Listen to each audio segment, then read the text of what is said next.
I don't know about you, but I like to think that what I do matters, what I do at work specifically. But for me, few vocations, few missions in life match the impact that humanitarian aid organisations have on those that they serve. Hundreds of millions of lives count on the dedication of others to help them in their time of need. And for them, the mission matters. Decisions matter. But, and this is no surprise, the job's far from easy. The challenges are constantly changing. The same solution never works twice, and those challenges are amplified by limits, limited resources, limited information, limited time to act. And access to timely, reliable information, again, unsurprisingly, directly impacts how quickly the right support reaches the right people at the right time.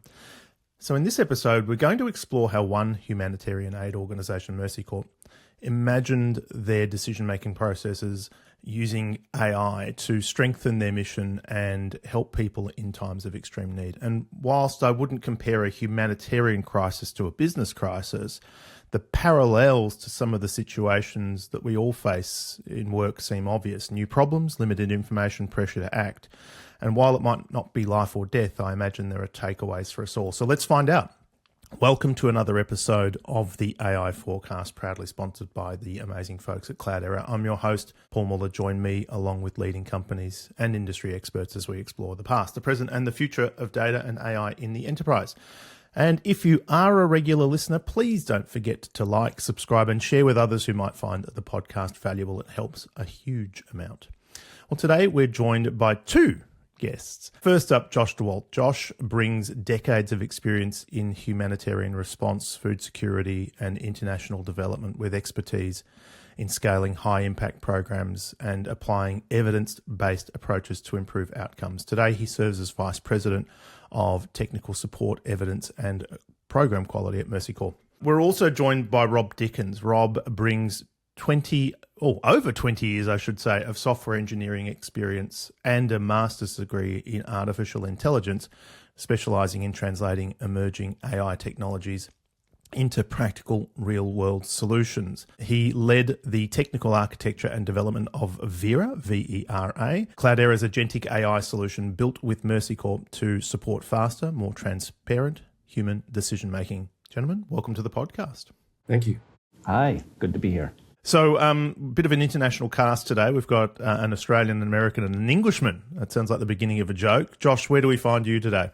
I'm in the Washington, D.C. area. And is that where you're headquartered, the international? We have one of our global offices here, yes, but we also have offices in the Netherlands, in Edinburgh, Scotland, and in Portland, Oregon. That's where our global headquarters are. Awesome. And Rob, where do we find you? I am in Birmingham, in the West Midlands, in the UK. Let's get on with it. You might have heard me say this before if you've listened to the podcast. We're a bit of a dessert before dinner kind of show. We do our lightning round before we get started. Chance for people to get to know you through a slightly unusual lens. You ready to do this, gentlemen? Yeah, go for it. Sure. All right. Let's do this. So we've got 4 questions for you. I'll ask each of the questions to you in turn. So let's go. All right, Josh, we'll start with you. What would people who know you best, it could be friends, family, people at work, what would people say is your superpower? Well, I hope that they would say that it's being able to listen and then synthesize what I hear into some kind of practical action, because in this line of work, it's really important to listen to communities and other partners and our teams around the world to make good decisions. I love it. Rob? I drink more coffee than anyone I know, which is a common software engineering thing that keeps me coding through the late hours. But I think, jokes aside, I think I don't know if it's a superpower, but the thing I enjoy the most is, creating those innovative solutions to those complex problems. That's the thing that really gets me out of bed in the morning. I love it. So you're a software engineer at heart. Yeah. I never stop building. That's fabulous. All right, next up. It's going to be a tricky one, I'm sure. The most impactful technology of all time. So my mind here jumps to the water pump, just in terms of what it has allowed humans to do in terms of agriculture and industry and also health and disease management. And I guess fast forwarding to AI, we of course wouldn't have AI without a substantial amount of water. You got a 2-for-1 out of that. I like that answer. Yeah. And Archimedes, what's that, a 6,000-year-old That's right. invention? There you go. That's not a bad one. Or the Egyptians, depending on what history you read. But yeah. Very, very true. Very, very true. That's such a great answer. I love it. Rob, no pressure, but you're going to have to beat that one. No, that is a good answer, and it kind of like aligns well with what Josh does, because what my one kind of aligns with me and data, because I was thinking, and maybe it's been used before, but like the printing press, the printing press is how data started to get distributed en masse, and it paved the way for the web and podcasts like this, right? But then it's really weird because obviously the interesting answer, or the obvious answer, would be like AI nowadays would be so revolutionary. But I think we're in a turning point where things like AI, quantum computing, space exploration, these are going to be the revolutionary technologies. Those are the ones I'm excited about, the impactful ones to come. I love that answer as well. That's great. All right, next up, we talk about AI. We're about to talk about how AI helped automate decision making in a crisis. But let's get a little personal. What would you like to see AI automate for you personally in your future, Josh?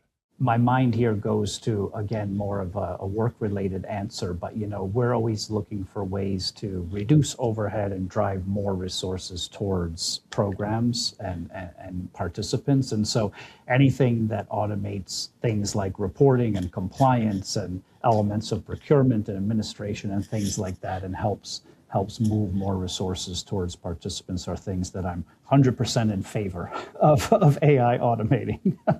A drudge bot. Yeah. There we go. We've got. Maybe it could also mow the lawn or something. Various tasks. Yeah. I was saying on last week's episode is that the number of respondents have just said, "I just want something to just take care of the general domestic craft. Just get rid of all of that stuff for me, so I can focus on enjoying the quality of life." Rob, over to you. Yeah, I mean, I definitely want something that will fold my clothes for me. That I think that humanoid robot that's going to do those chores. That's nearly here. But I think when you think about AI automating it, it's the things that you don't see, I think, are going to be the interesting thing, because everyone's got a visible, like, they go and do something with AI, but it's the AI that operates in the background and just does stuff for you. And the possibilities that I want to live in that Star Trek universe where everything is just happening and technology is so vast that you don't have to, you can just concentrate on the things that you enjoy, and the technology handles everything in the background. Maybe I'm giving myself over to AI a bit too much there, but I am a fan of it. So there you go. Well, and what's interesting about everyone's answers is that I think 10 years ago you would have said, yeah, that's fine. That's sort of Dick Tracy watch, wristwatch type thing, or wrist phone. It's kind of fun science fiction, but it'll never happen. But what I find staggering is a lot of these answers now don't seem fanciful. They seem just like a question of engineering and time, don't they? Yeah, absolutely. All right, last up. We work with data every day. We're about to talk about it in the decision-making realm. But what are some of the best practices that both of you have learned, hacks, tips, tricks, when it comes to working with data, whether it's lots of data or small amounts of data? Are there things that just make you more effective or have helped get you out of a pickle? So two things that I would say here is, one, just as someone who works with teams that collect a lot of data from people, is just respect people's time. Don't collect more than you need or more than you're going to analyze, and only analyze what you're going to use. And the second thing is, just being very clear on your results chain, because of the program you're working on, the initiative, because then data can help you assess progress and test hypotheses along that chain. But if you're not clear on that chain to begin with, the data may not help you. That's a really, really insightful perspective on that. I hadn't actually thought about the idea of the consequence on people's time, especially if collecting the data is not your day job. What do people have to give up in order to make time to collect that data? It's right. In our case, people are basically volunteering their time to respond often, and people might be in the middle of a crisis or a difficult situation. So don't want to waste their time for sure. Yeah, if only more managers would think about the consequence of their question before they asked it. Okay, over to you, Rob. Yeah, so if I relate this to kind of software building kind of side of things, or even the data science kind of side of things. I think nowadays, because AI is so commoditized, everyone that builds something, they just jump to the new shiny tool and they forget about the data. So for me, I think understanding the raw data, not even the cleansed data, but the raw data and how that's being put into your system before you start to manipulate it. Understanding that is how you relate the data to the problem.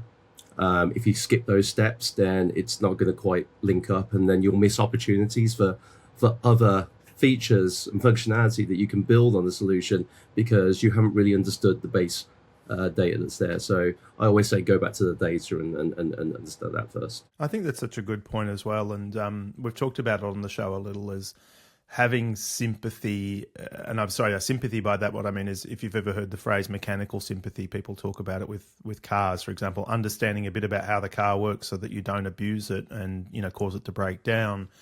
I think having data sympathy and understanding, where did the data come from, to Josh's point? Was the person under duress as they were collecting it? Was the machine, what environment was the machine in that was collecting it? So to be able to then look at what's coming in and say, hey, can I trust what I'm seeing? Can I apply it to the problem I think I need to apply it to? I think again, we've become almost acolytes of this data and just assuming that whatever it is we can just trust and work on, versus, to your point, understanding where the raw data itself came from before we start to think about how we're going to apply it. Definitely a few APIs, even in this project, where the documentation didn't actually line up with the API. So it's like you can't even trust the documentation sometimes, which is why I was saying go back to the raw data. Yeah. Great point. All right, well, let's talk about the some of the challenges we were working on. But first up, humanitarian aid and humanitarian programs, as I mentioned at the beginning, I think such a noble thing to be working on. Josh, you've been doing this for decades. What drew you to the work? So I joined Peace Corps out of college, and at the time I thought that would just be a one-off, and the whole reason I even applied for that in the first place was because the Rwanda genocide had happened about a year before, and that had kind of raised my awareness of some of these issues. And so I was sent by Peace Corps to a remote mountain village in the Kyrgyz Republic shortly after the fall of the Soviet Union, and of course lived there for a few years, and that just really changed my perspective and drew me in. And then shortly after that, I went to the Balkans and worked during the Kosovo War there. And so those were some kind of early career experiences that just got me very interested in how communities weather crisis and recover from crisis, and just thinking about how external groups and actors can help enable that. And just to maybe reflect on that from a personal standpoint, and I'm sure listeners are probably thinking the same thing, you've just listed two places and two circumstances that you went to while most other people would be trying to get away from them. It's an incredibly, some brave and selfless thing that the volunteers do, isn't it? Yeah, but I will say that, we shouldn't glorify it too much. It's a job like any other job, and I think really the people who are the true heroes are the community members who are dealing with the things they're going through, and they're always in a much tougher situation than we are, and so it's about how do we support them to do that. Yeah, very true. I suppose for me, it's just thinking about the stress of the situation you're going into. It's not like you're going down to the street to get some milk. Rob, you've been building AI and data solutions for most of your career, as you mentioned. How did you connect yourself with working on this humanitarian project and others? We've actually had a relationship with Mercy Corps going on like 2.5 years, I think now. So this is just not the first project we've done with them, and not the first AI project. And it's been quite, as we've just covered, it's quite a humbling experience hearing about the things that these people do. And for me, when I was hearing about the potential for this project, I was really attracted to the impact that it could make. I'm always been drawn to I've always been interested and intrigued in how AI can be used for good. When I did my master's dissertation, I created a solution for visually impaired people, and it wasn't the solution. It was to help them understand their surroundings using natural language. They can ask questions about what's in front of them. And it wasn't the solution per se that was the interesting bit. It was the model architecture underneath it, where I created a fusion architecture that could take models that have been built by these big tech companies and bring them into the domain that was less funded. So disability funding, it doesn't have the funding that big tech does, but you can leverage these models.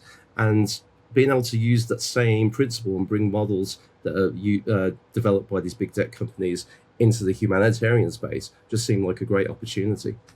If I had have thought of one of the places that AI wouldn't have a particular use case in an environment like this, because I suppose you just naturally don't think of it as being a very tech-centric type of environment. So I'm curious to see how it all came together. Josh, to that end, we mentioned at the beginning of the podcast, Mercy Corps operates across a large number of geographies, both in terms of where you have people based, but the environments that you go into to provide aid and support. One of the areas we want to talk about today is some of the work that's been going on in the Sudan. I think it's been sort of 3 years since they've been in conflict. I'm not 100% across the intricacies of what was going on there. What does the situation look like on the ground in Sudan today? Yeah, right. It's been about 3 years, and the scale of that crisis is almost unprecedented. It's, as you probably know, it's largely considered the worst humanitarian crisis in the world currently. There are over 14 million people displaced from their homes, and 11 million of those are displaced internally, so into other parts of the country. And this is from a total population of just over 50 million. And then there's a really alarming hunger situation. So you have 20 million people, or over 40% of the population, facing acute food insecurity, crisis levels of acute food insecurity. And then out of that, you have 135,000 people who are technically classified as dealing with what's called catastrophic starvation. So, just a terrible hunger crisis. And then you have different parts of the country controlled by the government or other de facto authorities, and that's evolving very quickly. So that challenges, humanitarian access, but also there are people who are trapped in these contested areas who are dealing with a very difficult situation. And unfortunately, there's really no end in sight right now. That's staggering. And just to make sure I understood that, roughly a third of the population are impacted. Oh, I would say it's actually over 40% of the population are impacted just from the food insecurity alone. Yeah. And I bring that up only because, the way a lot of societies would deal with say, a crisis, if we were to pick on a domestic crisis like whether it be a hurricane or an earthquake or a fire, is usually the community is able to help itself because there's a relatively small number of people impacted as a percentage of the population. But in this instance, the population itself is so broadly impacted, it almost creates a catch-22 where there's no spare resources to provide their own aid. Have I got that roughly right? Yeah, exactly. I mean, that absorptive capacity and the community ability to deal with crisis, and the first responders' ability, because the first responders are always the local actors, right? But I mean, the ability of those systems to absorb crisis only goes so far, and something like this is so widespread and so structural that it's really become quite a tragedy. Yeah, and I only wanted to dig into it to that level because I don't think any of us we can probably hear about it and read about it, but possibly not put ourselves in that situation to just get a sense of just quite how widespread that is. When the person standing next to you is one of the people we're talking about, it's like literally, as you say, 1 in 2 or close to. All right. Well, in an environment like that, what are some of the challenges when it comes to acting and helping, to providing aid? What makes, I suppose, coordinating resources, what makes it easy and what makes it challenging? I think one key thing to understand is that those kind of environments, conflict-affected environments, are very information poor. So either the information just doesn't exist, or it's very scattered. It's out there, but it's very scattered and hard to pull together to make any sense of it, or it's not fully trustworthy. So it has to be heavily triangulated with other sources before you can use it. And yet, the operating environment keeps changing, right? So by the time you gather and analyze information, the situation may already have changed. So that's one big challenge. The other thing is that, of course, there's just never enough resources to meet the scale of the need that we were just talking about. So you have to have good information to make well-informed decisions about where and with whom to work. A third thing I would say that maybe receives less attention is that it's hard to coordinate in these environments. There are lots of actors trying to do things. And so making sure we don't duplicate and that we're coordinating as much as possible to maximize those scarce resources is really key. But that requires constantly gathering and analyzing information as well. I hadn't actually thought about that, is that there's others in there also trying to help, and potentially somebody gets, for want of a better term, over-serviced, over-assisted, and there are others that become data blind spots, for want of a better term. Right. So when we talk about information, what type of information, going back to your well-made point, be respectful of people's time as you're asking for more information. What type of information are you trying to collect, and what type of information do you need? And how do you then ingest that into your organization to help gain insight? There's all kinds of information we're collecting from basic program progress data to community feedback and things like that. But what VERA is really designed to do is to help us look at how the context is evolving and what that means for decision making. So just to give you a sense of our programming in Sudan, so it's pretty wide-ranging from more emergency cash transfer type programs to affected households, all the way to some longer-term programming around agricultural production with farmers and agribusinesses. So in the context of that kind of work, the first thing that we're trying to understand is the trajectory of the conflict. So where is the fighting happening, and what does that mean both for our own team's security, but also for displacement? Where are people going, specifically the most vulnerable people? Where are they ending up, and what are the conditions there? The second thing is for the longer term programming, how are things evolving? For example, if we're talking about agriculture, what is the climate outlook for the upcoming growing season, and where are we seeing higher risk of flooding or drought and things like that?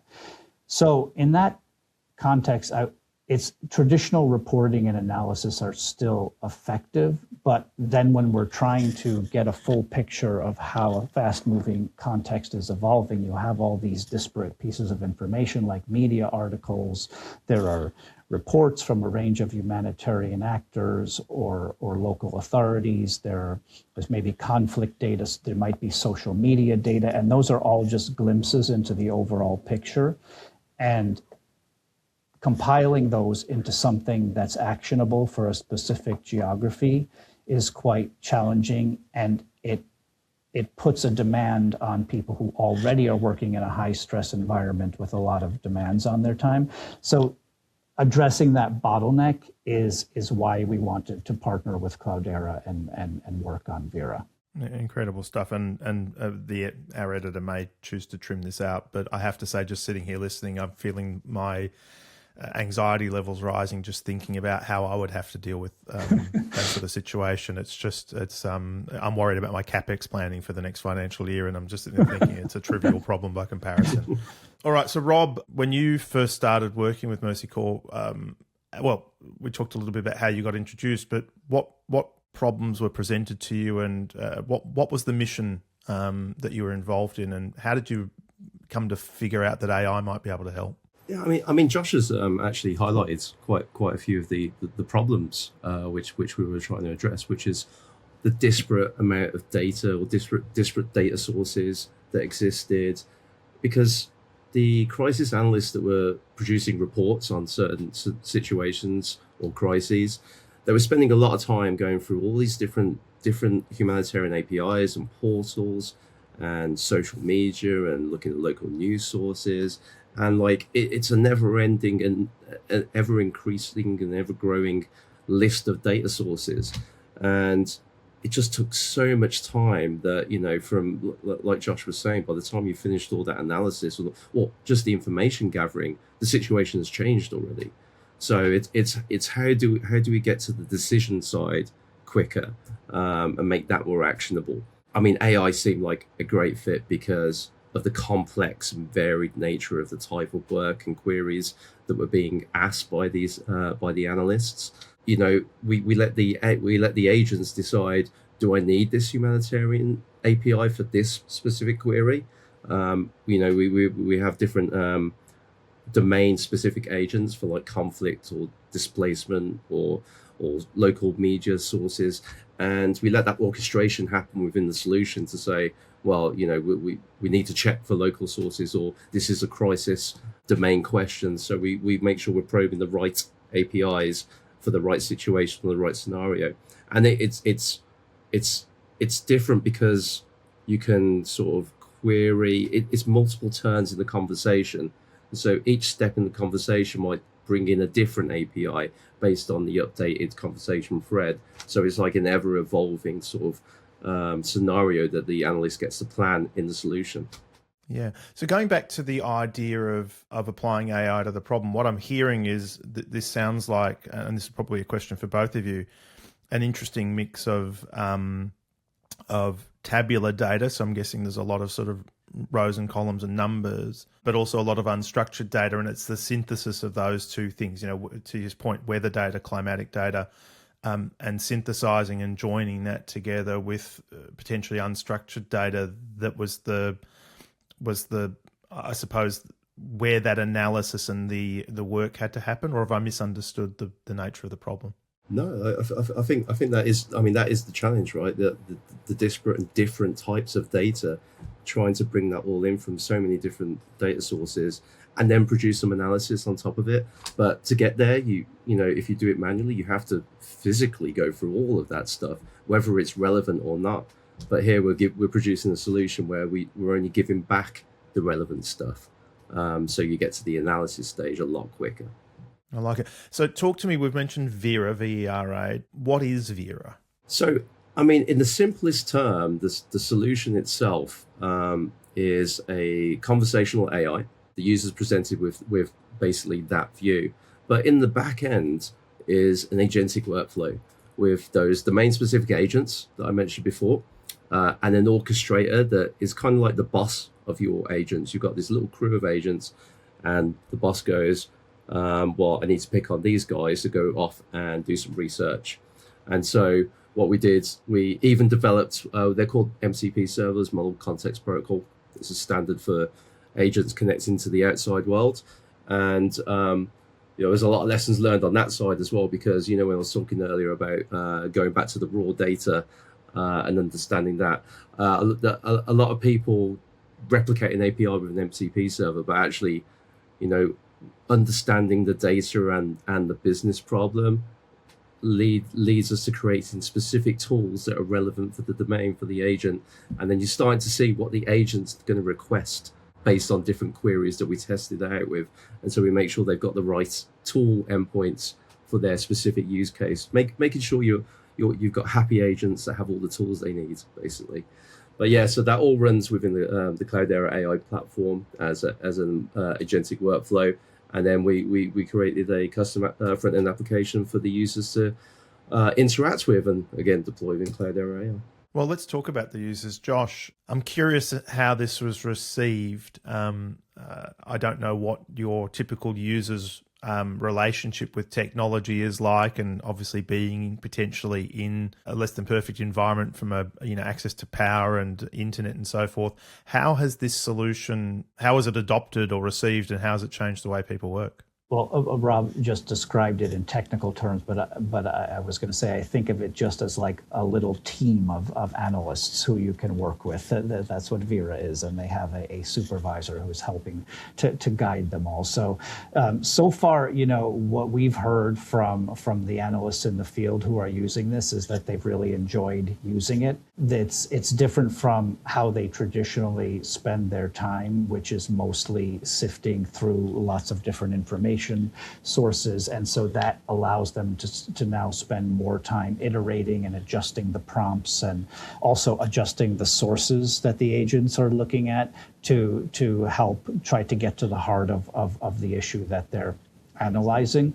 We also had a couple of people say that it brought to the surface some sources that they wouldn't have been able to find in self-guided research. So, expanding. And I think, importantly, one thing that AI does is it can make advanced analysis more accessible, right? So types of analysis that would only analysts with a certain skill level might have been able to do with a lot of time before. Now more people can engage in that. So as a result, that allows our analysts to spend more time looking at the thematic analyses. And earlier we were talking about these information gaps, right? So it also allows them to have more time to gather primary information as well, and less time, piecing together these secondary sources to create a report. So far the feedback has been good, and there are a few examples I can talk you through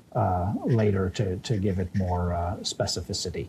No, well, let's get into that. So maybe bring it to life for people in terms of how this might have changed the way the team works. The context in which we've used VERA so far, one of them was Sudan, another one was Colombia, and then with the Ebola crisis in Central and Eastern Africa. So to give you some examples from Colombia and Sudan, so in the case of Colombia, the team used it to do security analyses related to the recent elections that took place there, and how that would change some of the security dynamics in the areas where we work with the government and non-state armed actors. And so they were able to do that about 90% faster than they would have been able to do that before, saving about $2,000 per report, we estimate as well, so it saves some money as well.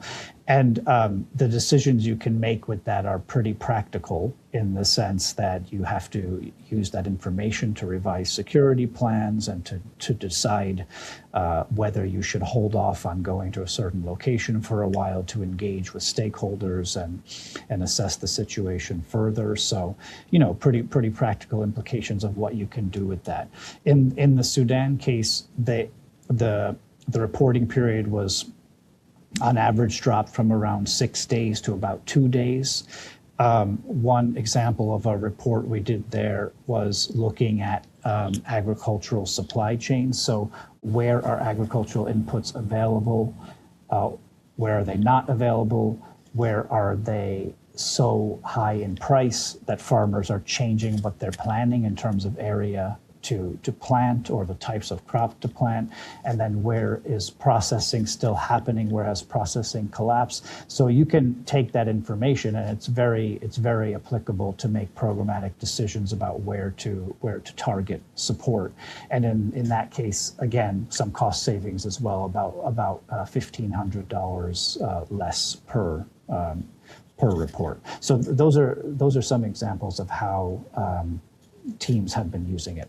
I'm going to go for a third rail controversial topic, and hopefully it doesn't upset anybody. It's not meant with any malice. One of the topics that has come up on this podcast before is this idea of AI replacing people and so forth.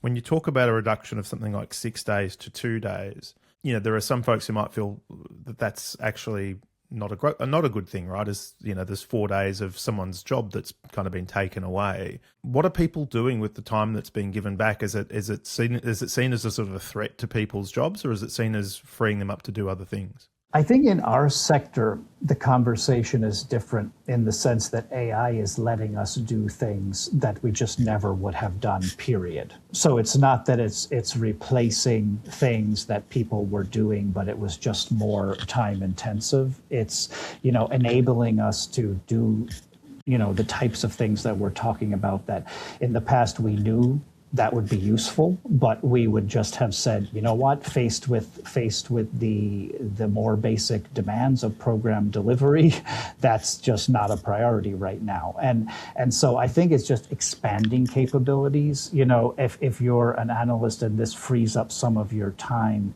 You can use that to gather more primary information. As I said, these environments are information poor, so you always have gaps in what you know, and you're not going to always be able to answer those questions from secondary data. Or you might be able to really dig in and produce deeper analyses on certain themes as well, right? So for sure, it's not a situation where it replaces people. You always need that context-aware analyst in the loop. It's just helping us to do some things that we couldn't do before. I think that's great feedback. And again, one of the things that I think we're starting to see is exactly that, is that these tools are able to lower the cost of analysing and working with information to getting to things on your to-do list that you otherwise wouldn't have been able to do. Seems to be a common trend at the moment. Rob, how would you say you personally measured success with a system like this, and how would others potentially look to measure it? I mean, obviously, time saved is an obvious one. It's a great story when you hear like 90% time saved. That's a great measurement. But for me, as someone that creates the solution, creating an intuitive solution that fits into the day-to-day life of someone that's going to use it is kind of like the perfect measurable tick box. If we can achieve that, then we've achieved the right goal, because AI sits in the solution, but the solution has to sit in their day-to-day process. The problem is too many people create AI science projects that never end up getting used because they can't. They're like, well, that's not how I do it, or it's not relevant to what I do. And it's like, yeah, it's a really cool thing, but yeah, what does it mean to me? So understanding like what the user actually is trying to do and trying to achieve and answering that question, that for me is the big success mark. Yeah, I think that's a really, really good observation. Well, let's talk, it's on a related topic to your point about science projects, the idea of the utility of these technologies. We talked about as my anxiety levels were rising up earlier, just thinking about the high stakes decision making that's required. And, at least for me anyway, the fear of failure, the fear of making the wrong decision. AI is notoriously fuzzy, right? We talk about things like hallucinations and so on and so forth. Talk to me a little bit about whether we call it responsible AI or something else. What does responsible AI look like in the context of a humanitarian environment? What does good governance look like in an environment like this? I'll start with you, Josh.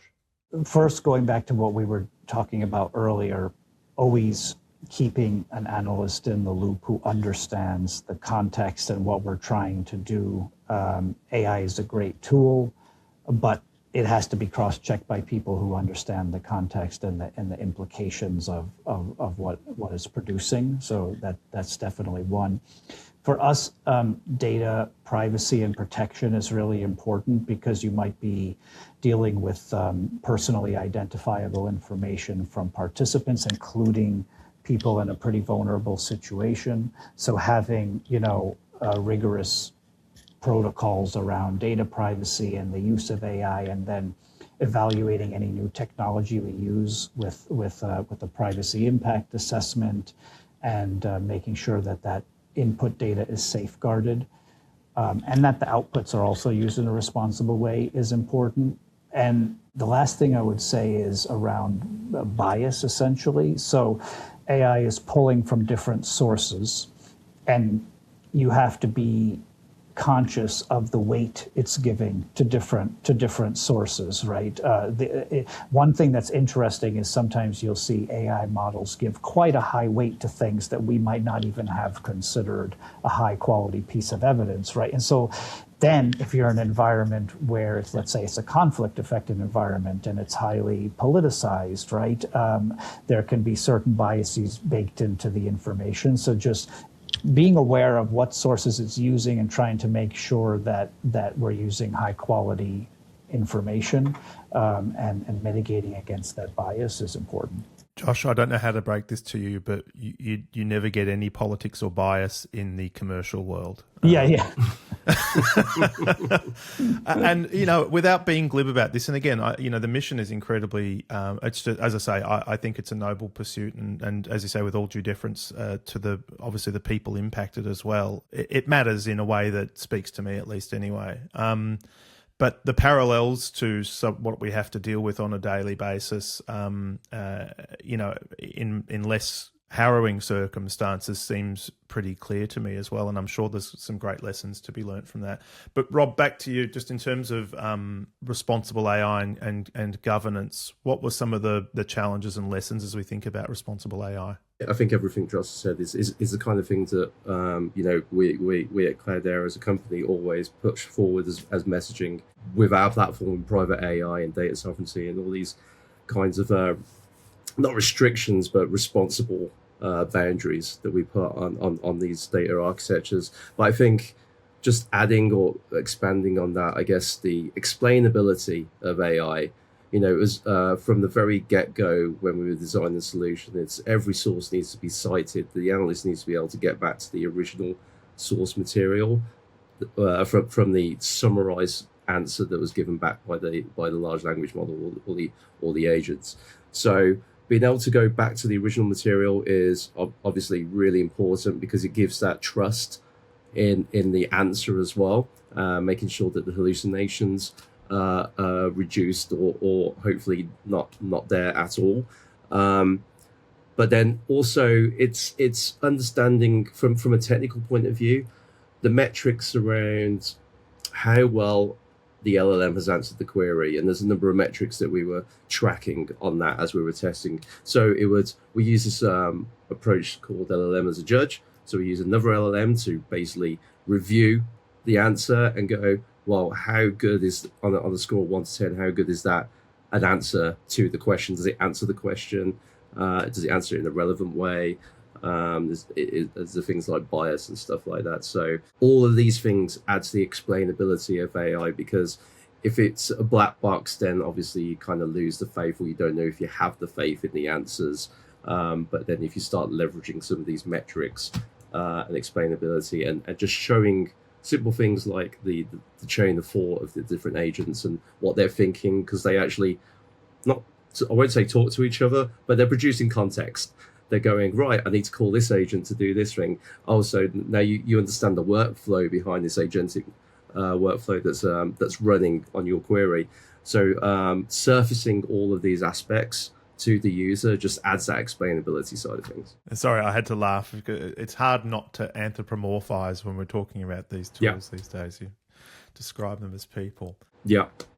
I have made the comment on a couple of occasions so far in this episode that there does feel to me to be lessons for organisations operating outside of a conflict or humanitarian context, a lack of information, or worse still, an abundance of information, but information that you can't necessarily treat with equal weight, a mix of rich data, and structured and unstructured data, time sensitivity, people who are resource constrained in terms of time or money or skills, to your point, Josh. They may not have the analytical skills or the statistical skills to be able to do the best possible job with what they have given their scope.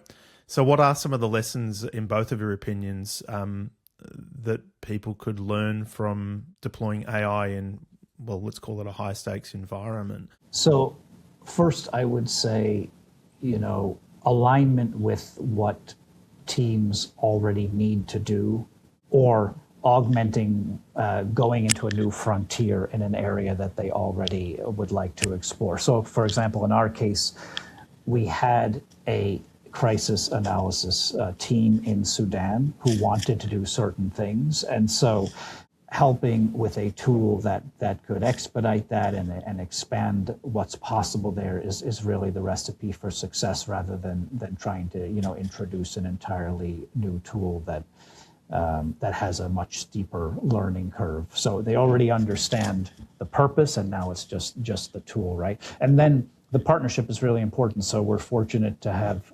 established trust and a great relationship with the Cloudera professional services team so that we could build a user-centered and pertinent product, right, and have an iterative process of getting it right. That's a great takeaway for me is, and I think Rob talked to it to a degree as well, you know, science projects aren't particularly helpful, especially if you are time pressed and you've got more important things to be thinking about than a new toy. Help amplify existing efforts strikes me as a really good hack and one I've written down. Yeah, I mean, I totally agree with what Josh says. It's kind of key to how we develop these use cases is not just trying to replicate or automate every individual step that a user does, but it's understanding the problem space and then innovating within that problem space. And that's how you come up with intuitive solutions, right? But from a technical point of view, one of the kind of big lessons that we learned was just the cost optimization side of things with the large language models.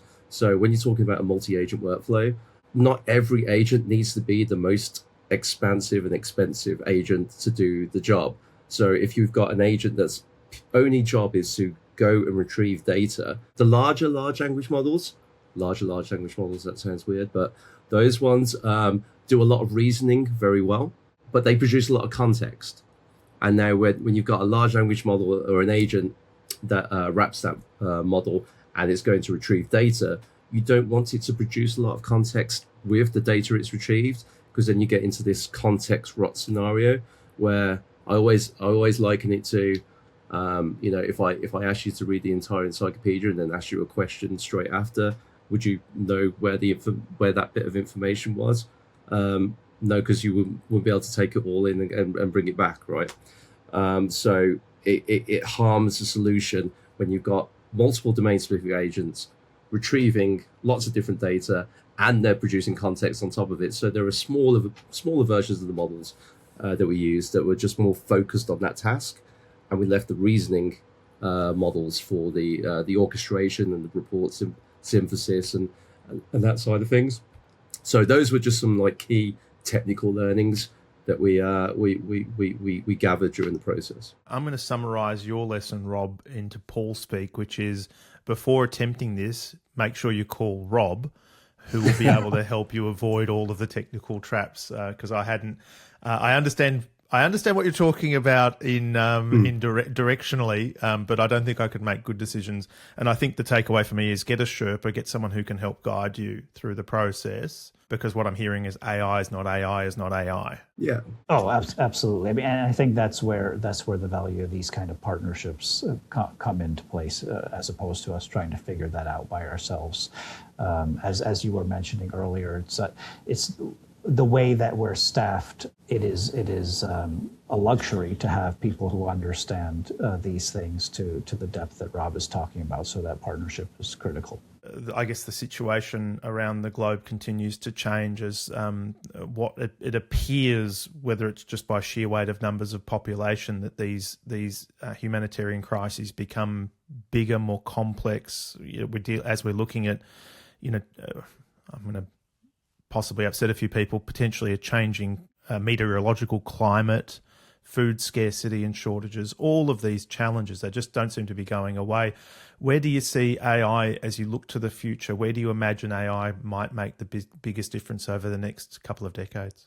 I think there's a huge opportunity with AI in the humanitarian sector with regard to learning, because of the pace at which things move and the way that programs are funded and implemented and how different contexts are. A lot of times learning remains at the program level or the portfolio level, and rarely do we have the time to take learning from individual programs, synthesize it together at the organizational level, pull in information from outside the organization, look across organizations, and to actually do that quick enough that you could use it to inform the design of the next program or to improve your practice as an organization. So as a result, we had a situation where we were reinventing the wheel quite a bit. And so And without going into detail, the way that programs are funded, the incentive structure was such that really kept us in that cycle. So I think AI gives us an opportunity to really up our game in terms of learning and improving our practice, not just at the individual organizational level, but across the sector, just by allowing us to do that learning, and in a way that that responds to what users want to learn, as opposed to what the producer of the learning would like to present. So that's definitely a big game changer for our sector. I guess a challenge I would highlight is just, as we've talked about, needing to make sure we keep the context-informed people in the loop, and making sure that we don't rely too much on these tools, and understand that they are something that's there to assist us, but they are not the solution in and of themselves. Yeah, I think I would leave it there. But in short, I think it is an exciting opportunity for our sector. Yeah, and I think your note of caution is an important voice, and one that I won't say is absent. I think there are a few people talking about taking a cautionary perspective. But if as a board member myself, as a director of several companies, the question is not what can it do. There's obviously a lot of benefits, but how do we need to think about putting in place appropriate risk and governance mechanisms, because it's not a consequence-free environment. And I think you made some great points earlier also about governance, and I assume this is the topic of governance and dealing with good AI governance, I should say, is a topic I'm sure that Mercy Corp are talking about all the time. Yes. If people are interested, Josh, in the mission that you're on, learning more about your organisation, or even offering to help, where can they go to learn more? mercycorps.org is our website, so please go check it out, and can also reach out if you have any individual inquiries. And Rob? Cloudera Professional Services, all on cloudera.com, and you can always find me on LinkedIn as well. So happy for people to reach out. Actually, since we put some stuff out about Mercy Corps, people in the humanitarian sector have actually reached out, interested about the work we've been doing. So it's feel free to reach out on there too. Incredible work, both of you, and thanks for taking the time to join us on the podcast today to talk about all the incredible work that's been going on there. Well, thanks for having us, Rob. Great to be here. All right, well, that is a wrap. If you've got any questions for Josh or Rob, or any comments about today's episode, we always love to hear from you. You can drop a line into the comments section. We always read those and respond. Or you can hit up Cloudera on LinkedIn. Rob just mentioned LinkedIn, using the handle @Cloudera with your thoughts.